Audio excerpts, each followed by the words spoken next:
విజయవాడ భవానీపురంలో ఇళ్లు కూల్చివేత వివాదం దుమారం రేపుతోంది. సీఎం చంద్రబాబు ఇంటి దగ్గరకు బాధిత కుటుంబాలు చేరుకున్నాయి. సుప్రీంకోర్టు స్టే ఉన్నప్పటికీ తమ ఇళ్లను కూల్చేశారని బాధితులు ఆవేదన వ్యక్తం చేస్తున్నారు. నిబంధనలకు విరుద్ధంగా తమ ఇళ్లు కూల్చేశారని ఆరోపిస్తున్నారు.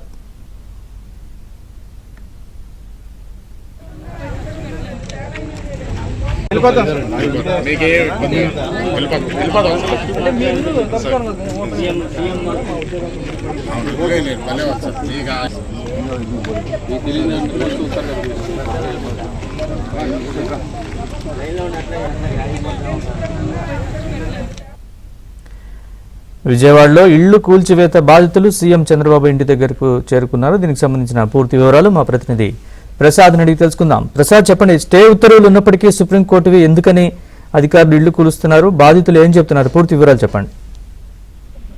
నరేష్, విజయవాడ భవానీపురంలో ఈరోజు 42 కుటుంబాలకు సంబంధించిన ఇళ్ల కూల్చివేత ఘటన స్థానికంగా ఉద్రిక్తత నెలకొంది. ప్రధానంగా ఇక్కడ ఈ స్థలానికి సంబంధించి యజమానులు తండ్రి కొడుకులుగా ఉన్నారు. అయితే తండ్రి 42 మంది కుటుంబాలకు కూడా ఈ ఇల్లు అమ్మినట్లు చెప్తా ఉన్నారు, ఈ స్థలం అమ్మినట్లు చెప్తా ఉన్నారు. ఆ తర్వాత ఆయన చనిపోయారు. అయితే ఎప్పటికీ ఇల్లు రిజిస్ట్రేషన్ కావడంతో 42 కుటుంబాలు తమ నివాసాలు ఏర్పాటు చేసుకుని ప్రత్యేకంగా అక్కడే నివాసాలు ఉంటున్నారు. అయితే కొడుకు మాత్రం ఒక ట్రస్ట్ కి ఈ మొత్తం సొసైటీకి స్థలం అమ్మినట్టు తాజాగా డాక్యుమెంట్లతో అక్కడ చేరుకున్నారు. దీనికి సంబంధించి వారి మధ్య ఇటీవల ఘర్షణ వాతావరణం లేకుండా పోలీసులు వచ్చి సర్ది చెప్పారు.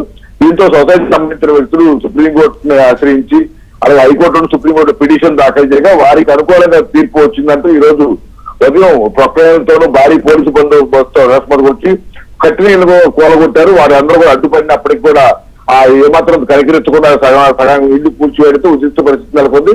అది సుప్రీంకోర్టు ఆదేశాలు ఉన్న నేపథ్యంలో తానేమీ చేయలేమంటూ పోలీసులు కూడా చేతులు ఎత్తేయడంతో తమకు చంద్రబాబు దిక్కంటూ సీఎంఏ తమకు న్యాయం చేయాలంటూ కొద్దిసేపు క్రితం మొత్తం కరకట్ట మీద ఉన్న చంద్రబాబు నివాసానికి 42 కుటుంబాలకు సంబంధించిన కుటుంబ సభ్యులు అక్కడ చేరుకున్నారు.